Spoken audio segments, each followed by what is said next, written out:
headquarters of Ramsey Solutions, broadcasting from the Dollar Car Rental Studio. This is The Ramsey Show, where America hangs out to have a conversation about your life and your money. I'm Christy Wright. I'm a business coach, author, and speaker, and I'm joined today by Dr. John Deloney, who is also the host of the Dr. John Deloney Show and author of it's a lot of words. Author of Redefining Anxiety. It's my name.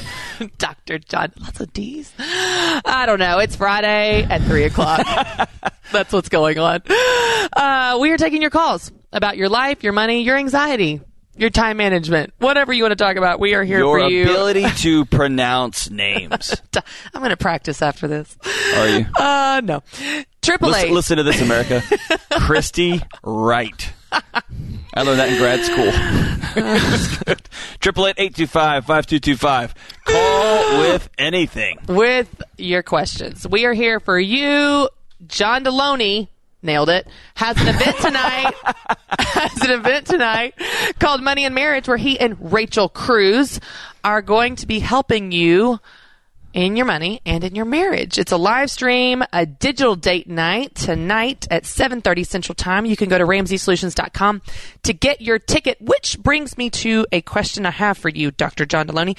I got a question on social media from Kathy, and Kathy Brooks asked me this. She said, how do I get my spouse on board? Now, we get this question about business. I get this question a lot through Business Boutique, women that are starting side businesses, home-based businesses, small businesses. How do I get my spouse on board with my dream? We get this call all the time on The Ramsey Show. How do I get my spouse on board with the plan? How do I get my spouse on board with the baby steps? Whatever. We just had a call in the last hour. How do I get my spouse on board with my career? They're not supportive of my career in that example. I want to hear from you. I know it's a super general question, but do you have certain either questions or conversation starters, or like, here's where to start from. Here's how to start and not make them mad out of the gate. Here's how to start on like a really good footing for a hard conversation when you want something and they don't want that thing. I know it's a big question, but help us out. In my head, in counseling, we talk about the presenting issue. Somebody comes to therapy, somebody comes to see a counselor in some sort of crisis and says, I've got anxiety. Mm-hmm. I can't get my heart rate under control. I can't get myself out of bed. I want to fix that. Mm-hmm. And normally you back up or you begin to unravel that, pull those threads, and you realize, oh, you talk to yourself in a certain way. And who told you that this was your value? Right? So there's bigger things here. Mm-hmm. Well, what I often see in this situation is somebody looks at a thing. Mm-hmm.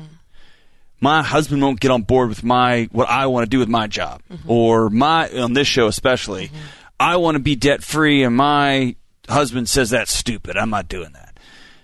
And they want to solve that issue, and that's not the issue, mm-hmm. right? So anytime I've got a quote unquote issue in my house, I always want to go to what's the layer beneath the layer beneath the layer. The issue below the issue. Right. Yeah. So for instance, in my house, my wife is clearly, if you listen to me for 8 seconds, clearly she's the one who is smarter and organized and on time. I'm a little bit of a human hurricane, but let's pretend that she's the one. So instead of coming and saying, hey, why won't you be on the Dave Ramsey plan? It's ridiculous. I want to get out of debt. I would sit down not on the back end of a fight, right, where everybody's amped up, nobody's listening. Now we're just trying to run or trying to fight. And I would say, I'm terrified that we are one flat tire away from not being able to feed our kid. Mm-hmm. I'm one fight away at work from getting laid off, and we got nothing. And I don't know how to say these words, but I'm scared. Mm-hmm. And this feels like a way that we could provide some margin in our life, that I could breathe, that I want to show up here and be present, and I haven't figured out a way to be present yet because I can't breathe because we owe $75,000 in student loans, and we just keep buying and buying and buying. And when I come to the table with vulnerability first, and you got to remember that word literally means for an animal, think of a porcupine, to roll over and expose its belly. You can be hurt. And I've heard husbands get the courage to say the words, I'm scared, and their wives are like, oh, you're some kind of wimp, right? So it happens, and vice versa. But that is the way, that is the issue. The issue is I'm terrified. Yeah. The issue is I don't want my kid to grow up in the situation I grew up in. Yeah. whatever, that becomes the thing. Yeah. And then we can talk about the vehicle by which we get out of this thing, which, for instance, the Dave Ramsey, it works every time. Yeah. Right? So that becomes like, I can imagine in your world, and I'm I've never talked about this, but if my wife came to me and said, I'm doing this side business and I want to do this and you're going to have to figure out how to, it's almost an attack versus I've got this passion. I want to explore this value. There's a part of me that has never been explored professionally and creatively. Yeah.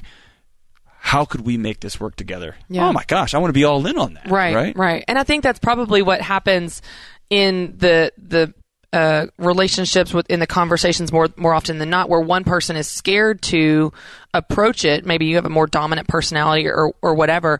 And so they don't come in with guns blazing of, I want to start this side business. Usually it's like scared to bring it up at all.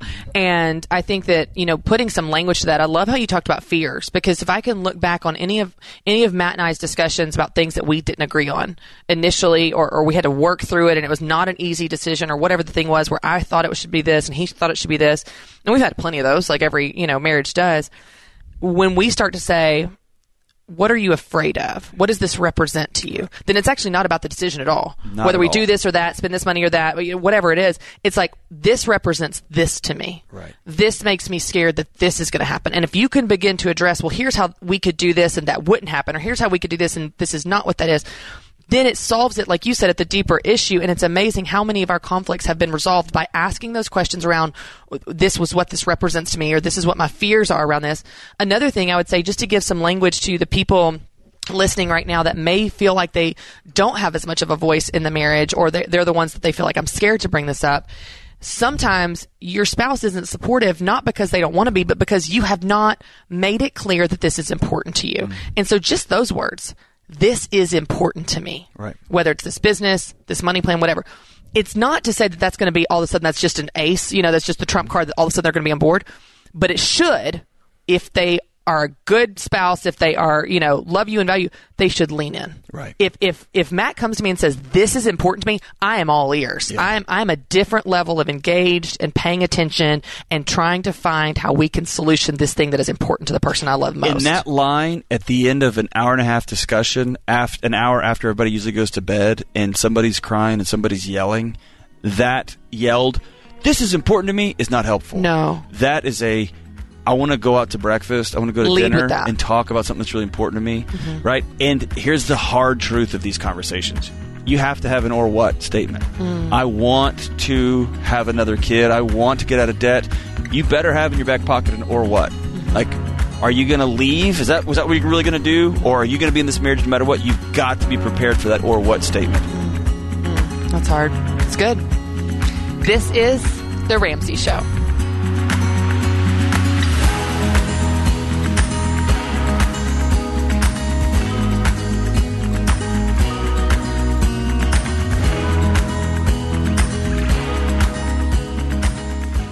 Look, I know it's easy to put off taking care of something like life insurance, but now more than ever, you have a responsibility to your family. Get it done.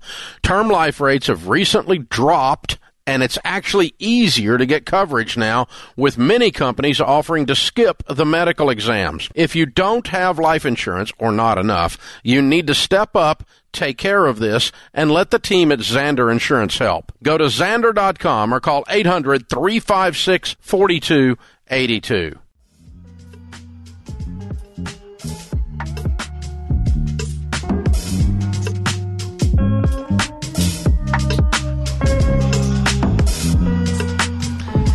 Do you feel like you don't have enough time? I do a lot of times. John, you feel like you don't have enough time? I feel like you're asking me a pointed question. We all struggle with this idea of having enough time for all the things that you want to do. Time is finite. You only get 24 hours in a day. But I've got a challenge for you to help you actually get 24 hours back in your week. You can text Time Finder to 33444. That's Time Finder to 33444. Take the challenge. I give you a different tip every day for 7 days that will help you get back truly 24 hours in your week. All right, we're going to go to Celinda in Duluth, Minnesota. Hey, Celinda, how are you?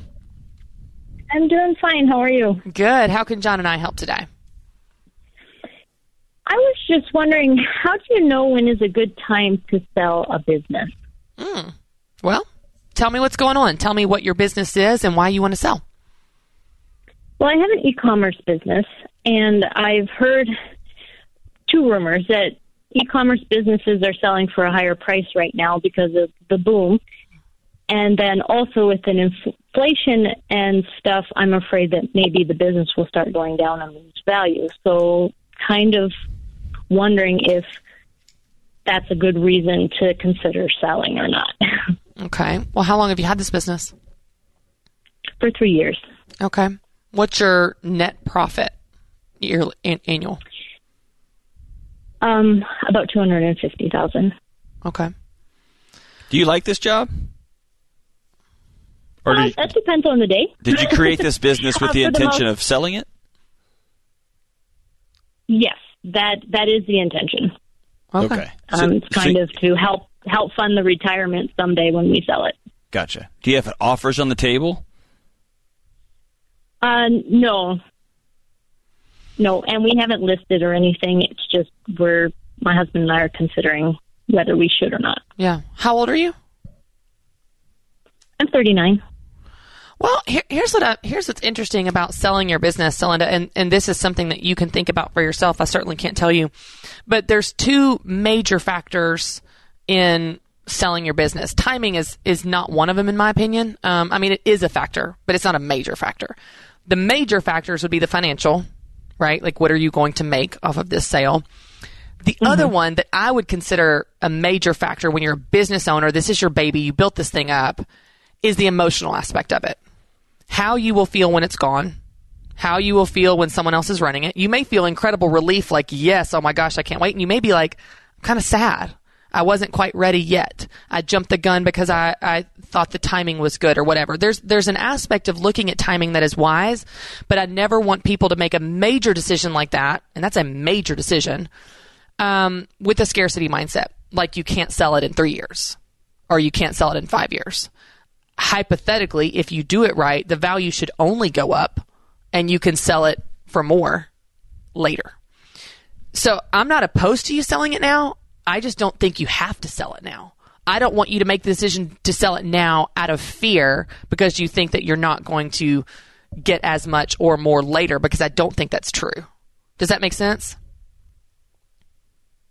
Yes, it does. And I think a lot of what sparked it was the market's good now, but it might not be later. Yeah. I don't think enjoy it, and it is giving us a very good income. Yeah, it is. I mean, that's a great income. Here's the thing, Celinda, if you are not, if there's not a time sensitive reason to sell it now in your personal life or your business life, I would not let a scarcity mindset about the market drive you to make a major decision like that, because you can sell it later. You're only going to grow it. E-commerce is not going anywhere. It's only growing as well. And so I think it's one of those things that it's not never, it's just not right now. If you came to me and you said, hey, here's all the reasons for, I'm ready to retire, I'm tired of the business, I don't enjoy it, I want out, and the market's good, cool. That's a totally different question. But if you're having fun and it's bringing in a good income and the only reason you're thinking about it is because of the market, I would say hold. I'd say stay in it, keep that awesome income, keep growing it, and then when you're ready personally, as a family, you're ready to retire, you're ready to let go of it fully, then you think about selling it, and you're still going to make a great, great income on the sale of that business. I hope that helps. But you're in a great position, and way to go for growing this business. That's awesome. To a net profit of $250,000. I mean, that's incredible. Yeah. That's incredible. Well done. All right, we've got Emily in Grand Rapids. Hey, Emily, how are you? Hi, I'm well, Christy. How are you? Good. How can John and I help today?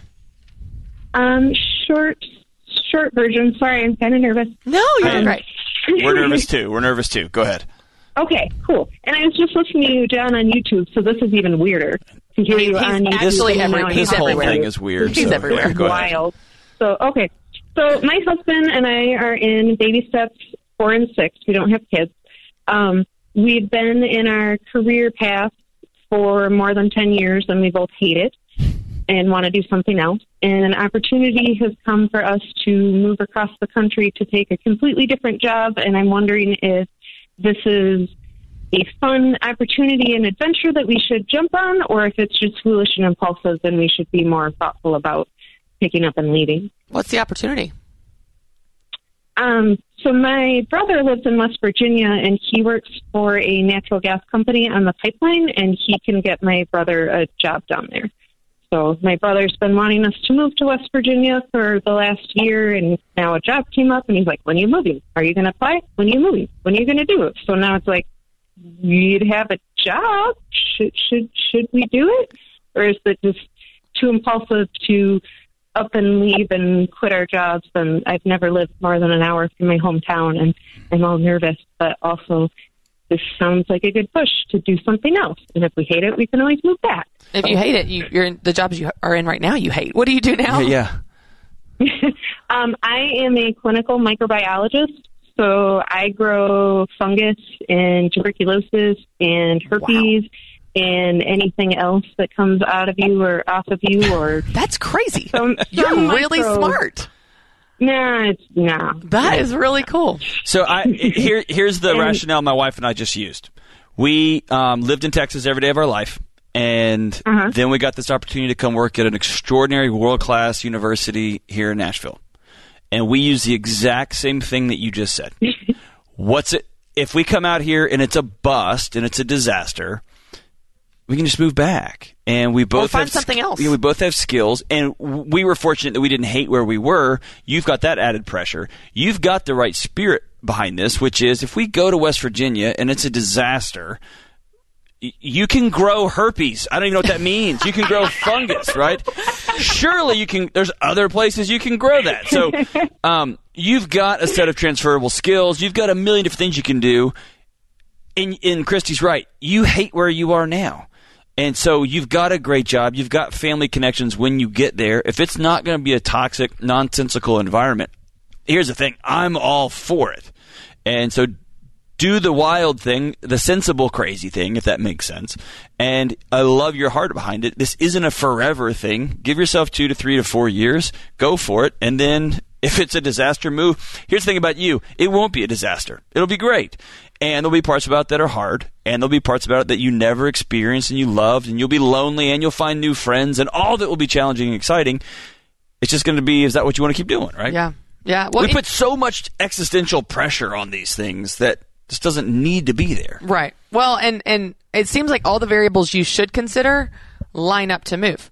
You don't have kids, so you're not worrying about school zones. You hate your life. You hate your jobs, so we're not leaving something we love. We're moving closer to family, and you've got a job waiting on you. Even if that job was a stepping stone job, like, hey, we're going to do it. We may not love it either, but it's going to get us closer to family and be a new adventure, and then we find something new. We grow fungus in the new place. Like, that's cool. That's exciting. And you're in baby steps 4 and 6. Like, yeah, I say do it. I don't think it's irresponsible. I say do it. You're leaving a job you hate. Yes. Do it. Do it. Do it. This is The Ramsey Show.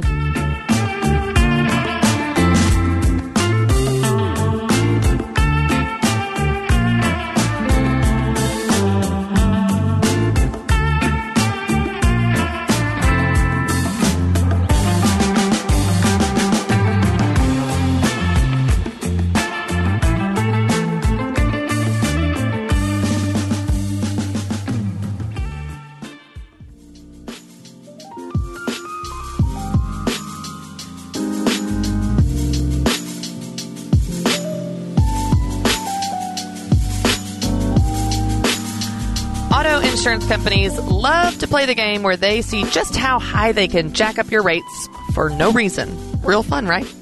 Good news is it's not hard to beat them at their own game. All you have to do is check up on your policy every year or two to make sure you're getting the best price for your coverage. That's it. And what's even easier, not to mention free, is that you can hire one of our endorsed local providers or ELP insurance agents to do this for you. They are independent agents who shop to find you the best coverage free of charge. They don't work for one insurance company, meaning they have the freedom to shop as many policies as it takes to find the one that's right for you. Don't sit back while your insurance company raises your rates for no reason. Text AUTO to 33789 and put a trusted ELP agent on your team. That's AUTO to 33789. All right, we're going to go to Gina in Phoenix, Arizona. Hey, Gina, how are you? Hi, Christy and Dr. Deloney. Thanks for taking my call. Sure. How can we help? Well, I have been a stay-at-home mom for the last 5 or so years, and I just got a job offer today. And so I'm wondering not only, opening this new chapter of my life, but as far as financially, we're going to have a second income. So I'm kind of wondering, it's opening this whole new world to us. So just maybe some direction. Sure. Well, that's exciting. I'm assuming you're excited about this? Yes, absolutely. Awesome. What are you going to be doing? I will be a personal trainer and a nutrition coach, which is finally what I want to do. Cool. So. Well, congratulations. That is super exciting. Thank you. Thank you. Well, we guide people when it comes to money on the baby steps. And so are you familiar with the baby steps? Yes, actually, we are debt-free except for the house. Awesome. So we're looking to invest and kind of move down that route. And also there's things that now we have the opportunity to save for, like a bigger car and a roof on our house and sure. The practical things. So. Sure. Well, here's what's so great. So now when you do your monthly budget, you're going to incorporate this new income into it. And so what that means is you're definitely going to have some more money to play on and just enjoy as you should for your work, the work from staying home and the work that you now have out in this new job. But also you're just going to be able to get a little bit more aggressive with your goals at baby steps 4, 5, and 6. So when you're investing, if you're not already investing 15%, you want to invest 15% total of your household income, your take home. And then you're also going to want to put that money into a college fund if you haven't already started that. Have you started that yet? We have, yes. Okay, cool. So you continue to contribute to that, and then the rest is just put it towards your house. And so you can pay off your home early. You can put extra mortgage payments. You can, if you've got one big lump sum you want to put on it, you can. If not, you can just pay more each month on your mortgage. And so really what this is doing, Gina, is it's just giving you a bigger shovel towards your goals. So your goals are the same. Mm-hmm. You're on baby steps 4, 5, and 6. You're definitely going to have a little bit more freedom in your budget. But as you incorporate that in, I think you'll find that you're making more traction on those baby steps even faster and having fun in the process. Does that make sense? Yeah. Awesome. Go ahead. Hey, Gina, can I throw some unsolicited advice your way? Yes. So one of the things I see couples who one of them's returning to the workforce and everybody's excited because they do the math. What that often gets lost is the rhythm of a household, the rhythm of their relationship. Mm. And so I want you guys to build in on your calendar at least a weekly check-in. No kids, no calendar, no budgets, just a talking with each other for an hour, whatever that looks. Look each other and I'd say, how are we doing? How are we? How's work? And I want you to be able to say, I'm excited to be back in the workforce. It is way more tiring than I thought. Or I'm 3 weeks in and you are not helping like you said you were going to. And he's allowed to say, yeah, the business is about to get busy. We may need to make some other, but I want y'all to create a rhythm where you are checking in with each other because this is going to affect more than your money. And I see couples all the time just look at that bottom line. They high five each other. We're going to get new cars, the new roof. We're going to pay our house off in 2 years. And then suddenly their marriage is on life support 18 months later because they didn't anticipate the extra shift in the relationship. Does that make sense? Oh, absolutely. And we've already kind of had the conversation, eased into it a little as far as, you're going to have to be doing a little bit more, and he's totally on board. So, okay, so that can be a great primer, but you're going to have to be specific. And when things aren't being done, then you're going to have to be vulnerable and say it, and he's going to have to say the words, I'm sorry, and all. So be specific. Like that, you're going to have to pick up some slack. I got it. Man, that's a recipe for flying by each other in the night, right? So set up some very direct, here's what I need you to do, here's some help I need, here's some support I need, and we're going to work on this together. Let's talk about this, John, because this is a really interesting point, and I always refer to this because it was so helpful for me. You talk about when you're communicating with your spouse or anyone, but specifically in marriage, visualize what something looks like. I use this all the time, like, hey, what do you want to do on Saturday? Let's have fun. Yeah, and we agree, and then our idea of fun is not the same. So you say visualize it, like in pictures. I think this could be even really helpful for this because, Gina, in your example, when you say you're going to have to pick up a little more, I think it would be a good exercise for you to define what that means. Are there specific things you expect your husband to do and need him to do and want him to do, and certain things you want to do? And then get on the same, when y'all have these conversations and check-ins, have him speak into that as well. Like, what does this look like? Because I think that he may hear that, and he may do a couple things. And he's like, well, I did it. Twice. I did a little bit more. Yeah, like one time. Remember that was so great? That one time I did that one thing. And he feels like he's hit the mark. I mean, I'm not trying to be funny, but he feels like he's hit the mark. That's right. And you're resentful because you're doing all the same stuff you did before because y'all were used to a rhythm and roles that you had. And now that you're going back to work, there has to be very clear, like, here's what I would like to see happen. These are the things I want to still do. These are the things I would like for you to do. Here's the things we do together. So, like, I travel, Gina. And so one of the things that Matt and I've talked about before is, hey, Matt, like, I'm so grateful that you were able to hold down the fort and all the things while I'm gone. One of the things that is, like, really kind of frustrating to me is if I come home and there's a house is a total wreck. Yes. Because it's like I'm coming home. I've never had that talk in my house. Coming home to a wreck. I know it doesn't have to be spotless. Like, we don't have to have groceries stocked, but, like, if you could just not have it be a wreck, that would be awesome. And then he'll say to me, like, hey, these are the things that I really hate doing. Can they just be your things? And I'm like, cool, yeah, they can. And you just both speak into expectations with unbelievable specificity. Speak into that absolutely. And be very clear. And then I think what you'll find, Gina, is the conflicts, the resentment, the disagreements are much, much less because you had those conversations. But congratulations. Yeah, congratulations on your new job. Congratulations on being just a champion the last 5 years home with your kids. That is I can't even imagine how hard that season was. That is a thankless job of the diapers and dishes, and it just all happens the next day. And so you have done that successfully, and now you're in this new season, and we're super excited for you. So have those conversations, do the budget, and I think it'll be great. Here's two examples from my house. One, if in the past Sheila said, hey, I need you to help with the dishes, and I'll say, got 'em. Sure. Monday goes by. I'm thinking help with the dishes. Someday. Listen, there's still a cabinet full of cups. There's nobody out of cups in this house. They're right there. And for her, she cannot close her eyes at night if there's still cups out. This is a thing. If there's still dishes in the sink. I'm so urgent. If I ask Matt to do something, I don't understand why it hasn't happened in the next 3 seconds. He's like, chill out. Like, give me a minute. I'm like, I'm sorry, I meant right now. Yeah. If I can't see them over the top of the sink, we got plenty of space. I open the drawer. There's still spoons there. There is no need for dishes.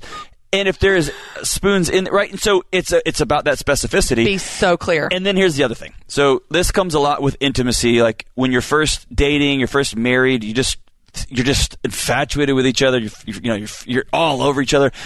And then you meet with couples 2, 5, 10 years in, and it feels less romantic to have to schedule intimacy on the counter. Similarly, yet very different, now when my wife is coming home from being out of town, she will text and say, 4-hour warning. Then she will text, 2-hour warning. I will be home in 1 hour. And that is I need this place clean. I know you've turned this into a bachelor pad. You've got 4 hours, 2 hours. But it's her helping me. It would be great if she just showed up and it was all clean. It's not going to happen, so she helps me out. Help me help you. This is Help me help you. The Ramsey Show.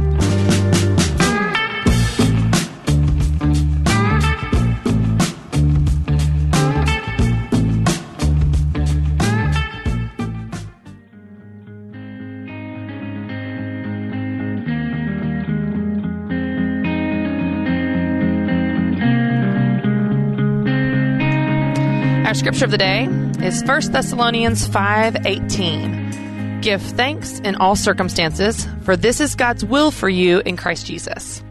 And our quote is from Sheryl Sandberg.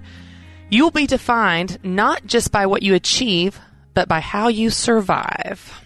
All right, I am hosting today with Dr. John Deloney. One more segment. If you want to give us a call, 888-825-5225. We are taking your calls about life and money. Want to remind you, John Deloney and Rachel Cruz have an event tonight, Money and Marriage. You can get your tickets at RamseySolutions.com. It is a live stream event tonight at 7:30 Central Time. And my new book, Take Back Your Time, The Guilt-Free Guide to Life Balance, is available for pre-sale.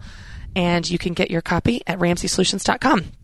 All right, Blinds.com 100% satisfaction guarantee means that even if you mismeasure or pick the wrong color, they'll remake your blinds for free.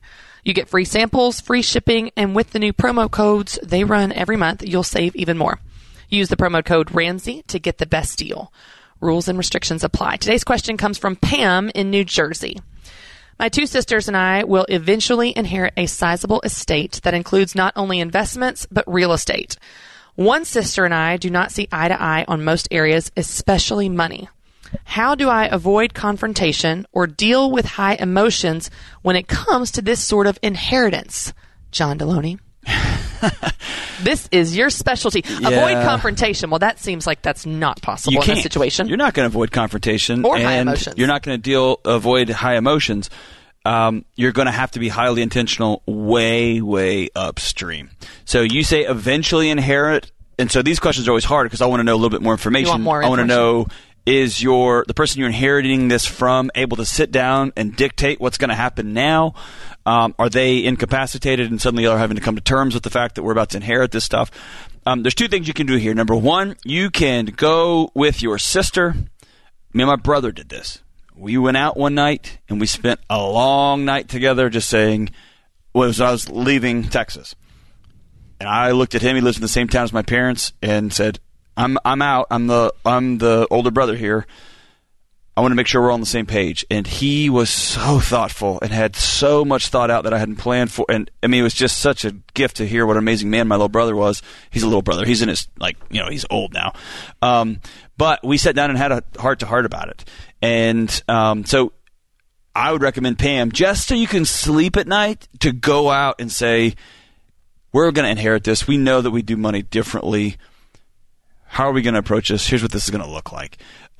Assuming that doesn't work, then you're going to need to get a third party, whether that's an attorney. You're going to need to sit down and decide, hey, can we look at this will so we know who's going to be the person who's the executor and all.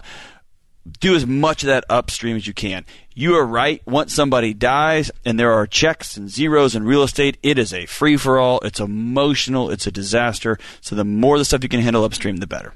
Yeah, the solution to so many of the things we have been talking about today and questions that we've gotten on the Ramsey Show is to talk about it. Intentionality, yeah. Talk about it. So many people just try to avoid talking about things. And if you would talk about it, now granted you need to talk about it in the right way with the right heart and ask the right questions and find the common ground. But man, avoiding confrontation, avoiding high emotions, avoiding conflict, avoiding communication is not the way to do it. And if you have this conversation and it is a train wreck, that's information. That's data, right? Mm-hmm. Now you know this is not going to be amicable. This is not going to be a simple solution, or we're not going to be on the same page here. Now I've got to go invest in a lawyer. Now I've got to go invest in fill in the blank, right? Yeah, I got to go do some other things. But until then, it's just this cloud of anxiety and anxiousness and frustration and anger, and then it's just a mess. Yeah, that's a good point. You know how to proceed. It's data, even right? if it goes bad, you know how to proceed. All right, let's go to Melanie in San Francisco. Hey, Melanie, how are you? I'm doing great. How are you guys? Good. How can John and I help today? Well, I've been debating on calling for a long time. I just got on to Dave Ramsey probably 2 months ago from one of my agents in my brokerage that I work for. And I am 28 years old. I have 2 kids under 2, and I've been married for 5 years. We've been together for 8. And I just kind of hit a spot where I found no motivation. I don't feel like I'm worth a lot. Like I'm just a mom. And I know that sounds so loaded.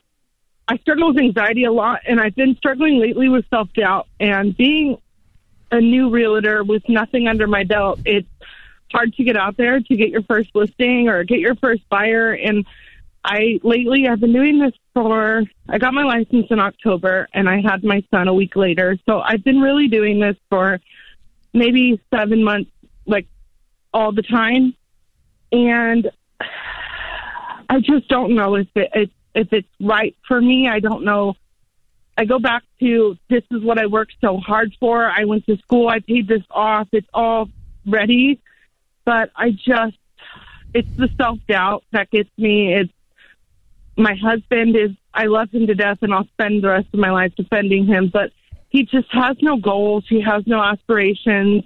He's just happy and content. And I'm mom and he's dad. He goes to work. He comes home and I do everything. And I hate to say that, but I don't know. How do I go about getting my husband on the same page about getting debt free? Because I guess I'm just looking for insight.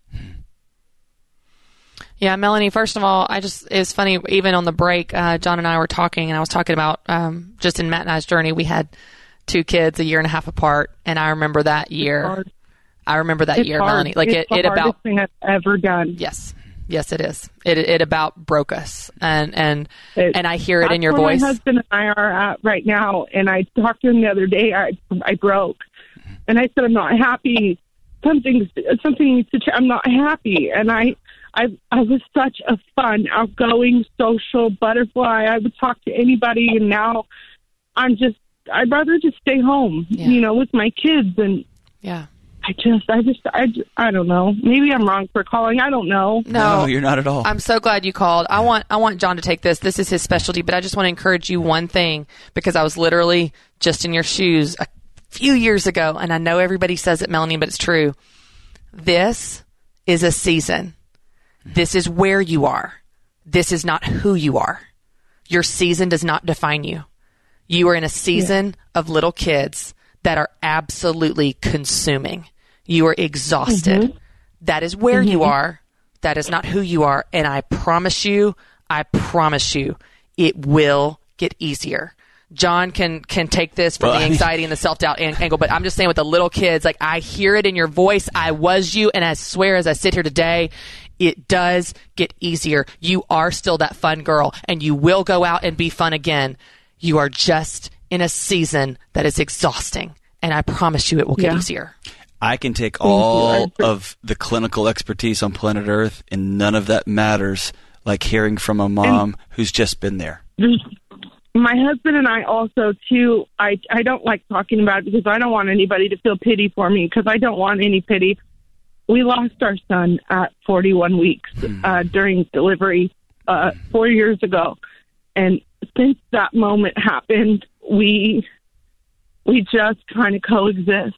That's what it feels like to me. I love him to death, and he is my husband, yes, but we just coexist at this point. And I want to save my marriage, and I want to get debt free and buy a house and do all these things, but that's right. It's very difficult. So you're taking on the world right now.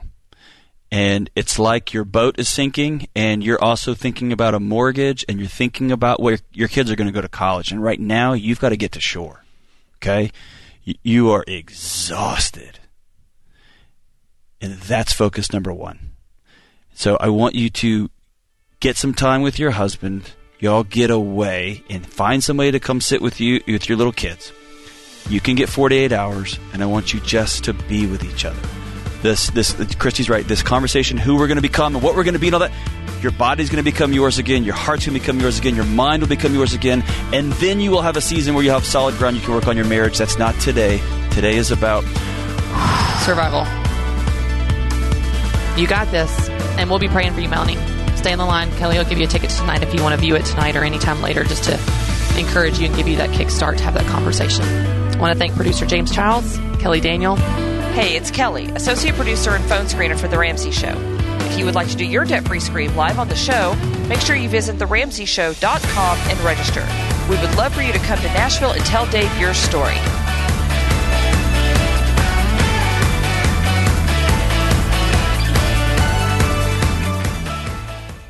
If you're looking for fun and practical ways to save money in your everyday life, you need to check out The Rachel Cruze Show, a podcast from money expert and my daughter, Rachel Cruze. Hey guys, it's Rachel Cruze, and I'm so excited to tell you about my podcast. A lot of people are living paycheck to paycheck. They're in debt. They don't even know where to begin, but they have this need, this want to get in control of their money. And if that's you, you have come to the right spot. So in each episode, you're going to get a ton of inspiration and practical advice. If you've not subscribed to the Rachel Cruze Show podcast, make sure you do it today.